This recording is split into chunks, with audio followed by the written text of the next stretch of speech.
இந்த எல்லை கோயில் வந்து சனிக்கிழமை போக சொல்லியிருந்தீங்க சார். ஆமாங்க. சப்தக்கன்னியார் கோயில்ல வந்து வெள்ளிக்கிழமை, விநாயகர் கோயில் வந்து ஆமா. என்னைக்கு சார்? விநாயகர் கிழமை எப்ப வேணாலும் போடலாம் சார். விநாயகருக்கு வந்து நாள் கிழமை எல்லாம் கிடையாது சார். எப்ப வேணாலும் ம். போடலாம். அதே மாதிரி இப்ப சிட்டில எல்லாம் பாத்தீங்கன்னா அந்த எல்லை கோயில்ன்றது வந்து கண்டுபிடிக்கிறது ரொம்ப எல்லை கோயில் இல்லைன்னா நான் கிளாஸ்லயே சொல்லியிருக்கேன். பக்கத்துல இருக்கிற கோயில் எல்லை கோயிலை எடுத்து வழிபாடு பண்ணலாம்னு சொல்லியிருக்கேன். ஞாபகம் இருக்கா ஓகே. இல்லையா? Okay sir, okay sir, thank you. Okay. இப்ப முழுகாம ஓகே. இருக்கிறவங்க உப்பு தண்ணியில, எலுமிச்சம் வாட்டர்ல குளிக்கலாமாங்க சார்? குளிக்கலாம், குளிக்கலாம். அதை பத்தி எல்லாம் பரவாயில்ல. அதை பத்தி குளிக்கலாம். சுத்தி போடாம இருக்கிறது நல்லதுங்க. சுத்தி போடாம இருக்கிறது வந்து சரிங்க. நல்லது. இப்ப நிறைய பேர் சுத்துறாங்க. அது சுத்தக்கூடாது. அது நிறைய பாதிப்பு கூட கொடுக்கும் அது.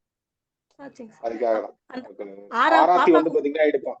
ஆராத்தி ஆ எடுக்கலாம். சுத்தி போட மாட்டாங்க. ஆராத்தி எடுப்பாங்க. சரி. ஆராத்தி ஆ எடுக்கிறது அந்த மாதிரி பண்ணுவாங்க. அந்த மாதிரி இப்ப ஏதாவது ஒரு அந்த மாதிரி இருந்தாங்க அப்படின்னா ஏதாவது ஒரு இருந்துச்சுன்னா இந்த ஒரு சிலர்லாம் வந்து தேங்காய் கூட உடைச்சு வழிபாடு பண்ண மாட்டாங்க. இல்ல தேங்காய் உடைக்கிறதில்ல கூட சார். அந்த உடையிற ஐட்டம் வந்து எதுவுமே இருக்கக்கூடாது. அந்த மாதிரி வந்து பாத்தீங்கன்னா தேங்காய் கூட வந்து பாத்தீங்கன்னா அவங்க இது பண்ண மாட்டாங்க.